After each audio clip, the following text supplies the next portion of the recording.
समुद्र की गहराइयों में छिपा है एक ऐसा रहस्य जिसने हजारों वर्षों से मानवता को चौंकाया है। एक ऐसी सभ्यता जिसके बारे में कहा जाता है कि वो समय की गर्त में समा गई। ये है कुमारी कंडम, जिसे पूर्व का अटलांटिस कहा जाता है। चलिए आगे बढ़ने से पहले इस वीडियो को लाइक करें और हमारे चैनल मैजिक माइंड को सब्सक्राइब करें। तमिल सभ्यता के प्राचीन ग्रंथों में कुमारी कंडम का वर्णन मिलता है। यह एक विशाल भूभाग था जो आज के भारतीय उपमहाद्वीप के दक्षिणी हिस्से और हिंद महासागर के बीच फैला हुआ था।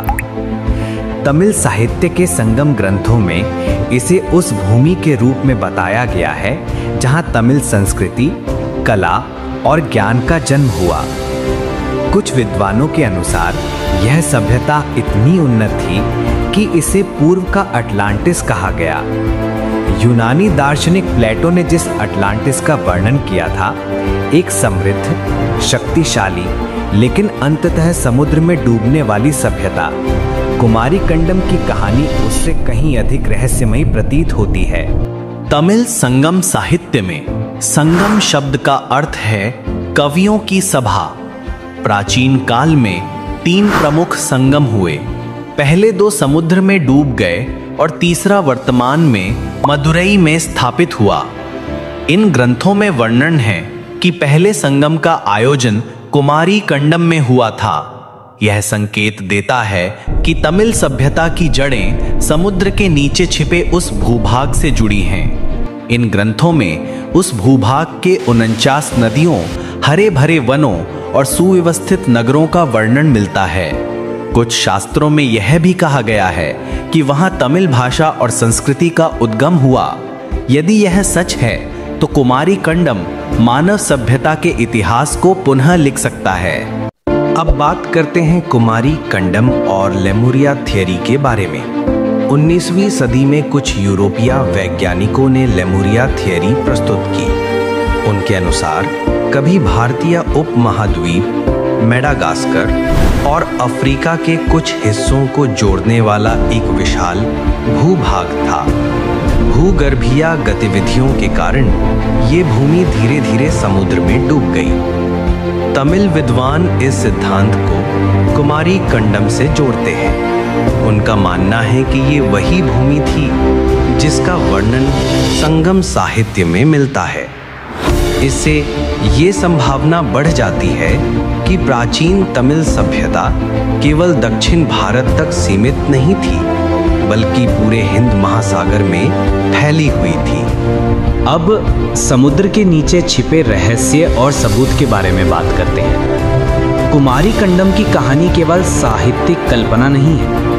पिछले कुछ दशकों में भारतीय पुरातत्व विभाग और समुद्री वैज्ञानिकों ने तमिलनाडु और गुजरात के तटों पर कई महत्वपूर्ण खोजें की हैं। पोरबंदर के पास समुद्र तल में मिली संरचनाएं और द्वारका के खंडहर इस बात का संकेत देते हैं कि कभी समुद्र का स्तर बहुत कम था और यहाँ बड़े बड़े नगर बसे हुए थे। तमिलनाडु के तट पर महाबलीपुरम और पुम्पुहार में गोताखोरों ने समुद्र के भीतर पत्थर के स्तंभ, सीढ़ियां और मंदिर जैसी संरचनाएं देखी हैं। वैज्ञानिकों का मानना है कि ये अवशेष लगभग 6000 से 9000 वर्ष पुराने हो सकते हैं।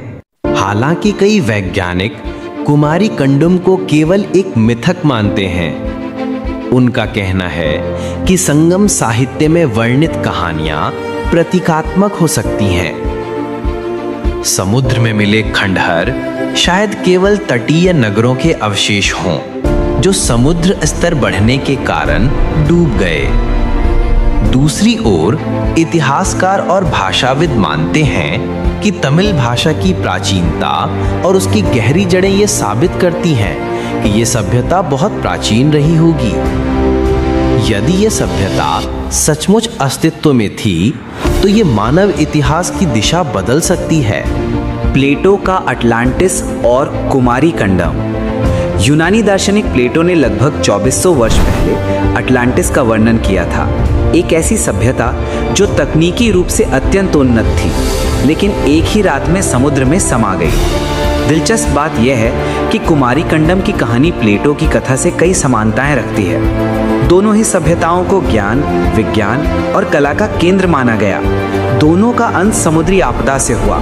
इसी कारण इसे पूर्व का अटलांटिस कहा जाता है। आज भी कुमारी कंडम का रहस्य पूरी तरह उजागर नहीं हो पाया है।